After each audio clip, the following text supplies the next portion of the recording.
चलिए अब हम आपको बताते हैं कैसे हम सेल करते हैं। तो सेल के लिए हम F8 प्रेस करते हैं। अब यहाँ पे हम आपको कैश सेल भी करके दिखाएंगे और क्रेडिट सेल भी करके दिखाएंगे।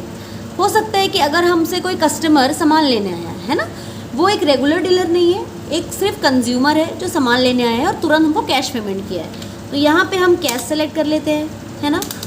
यहाँ मोड ऑफ पेमेंट में क्या ले लेते हैं, कैश ले लेते हैं, कंट्रोल A कर देते हैं। यहाँ पे जो लेने आया होगा उस व्यक्ति का नाम भी होगा कुछ, है ना, जिसको हम बिल देंगे। तो सुरेश करके एक पार्टी है ना, एक पर्सन है सुरेश करके, वो हम ले लेते हैं। अब ये सुरेश तो कंज्यूमर है, तो ये किसके अंदर आएगा, अनरजिस्टर्ड या फिर कंज्यूमर को यहाँ पे कुछ सेलेक्ट करना है। रेगुलर नहीं है क्योंकि ये हमारा एक कंज्यूमर है और ये है कहाँ का कंज्यूमर, छत्तीसगढ़ का ही है।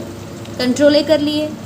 अब यहाँ पे क्रिएट करें और क्या बनाएं, सेल्स लिए, सेल्स अकाउंट ले लिए, एंटर करें। यहाँ पे क्या सेलेक्ट करना है, हमें सेल्स सेलेक्ट करना है, ले लिए।